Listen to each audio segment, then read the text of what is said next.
নারীদের জন্য একটি ফ্যামিলি কার্ড আমরা দিতে চাই, যেই ফ্যামিলি কার্ডের মাধ্যমে ত্রয়োদশ জাতীয় সংসদ নির্বাচনের ইস্তেহার নিয়ে যখন রাজনৈতিক দলগুলোতে ব্যস্ত, ঠিক তখনই বিএনপির একটি ঘোষণা নিয়ে সোশ্যাল মিডিয়ায় শুরু হয়েছে হাস্যকরের ঝড়। সম্প্রতি বিএনপির চেয়ারম্যান তারেক রহমান ঘোষণা করেছেন, রাষ্ট্রীয় ক্ষমতায় গেলে প্রতিটি পরিবারকে দেওয়া হবে একটি ফ্যামিলি কার্ড। কিন্তু তারেক রহমানের এই বিশেষ শর্ত এখন নেটিজেনদের আলোচনার কেন্দ্রবিন্দু।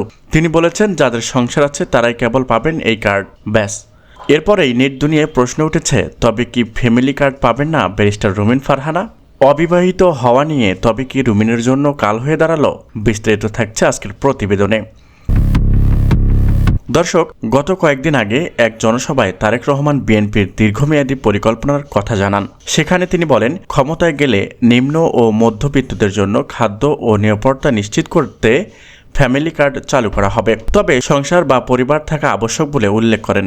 স্বভাবজাত ভাবেই চতুর নেটিজেনরা এই বক্তব্য থেকে খুঁজে বের করেছে এক নতুন রসদ।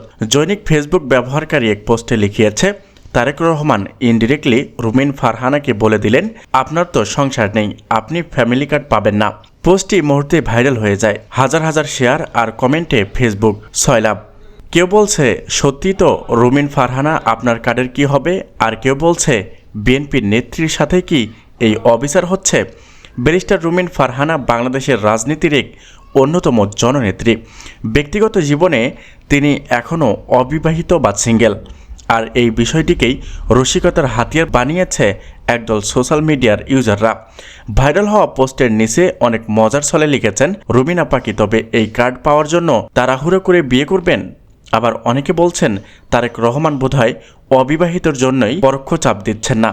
যদিও বিষয়টি স্রেফ মজা বা সাটায়ার হিসাবে শুরু হয়েছে, কিন্তু রাজনৈতিক মাঠের বাহিরে এই সিঙ্গেল ভার্সেস ফ্যামিলি এখন top of the town. Serious রাজনীতির মাঝে এমন সাটাওয়ার বা রসিকতা নতুন কিছু নয়। এর আগেও বিভিন্ন নেতার ব্যক্তিগত বিষয়ে নিয়ে ট্রোল হয়েছে, তবে রুমিন ফারহানাকে নিয়ে ট্রোলটা বিভিন্ন মাত্রায় প্রকাশ পেয়েছে। আর অনেক সমর্থক এই মজাকে প্রোটিলিং নিয়েছে। তারা বলছে, রুমিন ফারহানা একাই একটি প্রতিষ্ঠান, তার কার্ডের প্রয়োজন নেই। তবে বিরোধী শিবিরে কেউ কেউ আবার বিষয়টিকে একটু খোঁচা দেওয়ার সুযোগ হিসেবেও দেখছেন। তবে সব মিলিয়ে তারেক রহমানের দেওয়া সংসার থাকলে কার্ড পাবেন, এই লজিক এখন রাজনীতির সিরিয়াস আলোচনার চেয়ে বিনোদন হিসেবেই বেশি সমৃদ্ধ হচ্ছে। প্রকৃতপক্ষে বিএনপির এই ফ্যামিলি কার্ডের নীতিমালায় অবিবাহিত বা একক ব্যক্তির জন্য কি ব্যবস্থা থাকবে তা এখনও বিস্তার কোনো প্রকাশ হয়নি। রুমিন ফারহানাকে নিয়ে উদ্দেশ্য করে তারেক রহমান এমন কিছু বলেছেন, এমন দাবি করা পুরোপুরি ভুল এবং স্রেফ মজা ছাড়া আর কিছুই না। কিন্তু সোশ্যাল মিডিয়ার যুগে মাঝে মাঝে সত্যি খবরের চেয়ে মজাদার গুজবেই বেশি জায়গা করে নেয়। এটি তার আরও একটি বড় প্রমাণ। তো দর্শক, রুমিন ফারহানা কি শেষ পর্যন্ত ফ্যামিলি কার্ড পাবেন, নাকি কার্ড পাওয়ার শর্ত থেকে তিনি বিয়ের পিড়িতে বসবেন? আপনিও কি এই মজার ভাইরাল পোস্টটি দেখেছেন? আমাদের কমেন্ট বক্সে আপনার হাসি কিংবা মতামত লিখে জানান। রাজনীতির মাঝে একটুখানি বিনোদন, সব খবর পেতে আমাদের সাথেই থাকুন। ধন্যবাদ।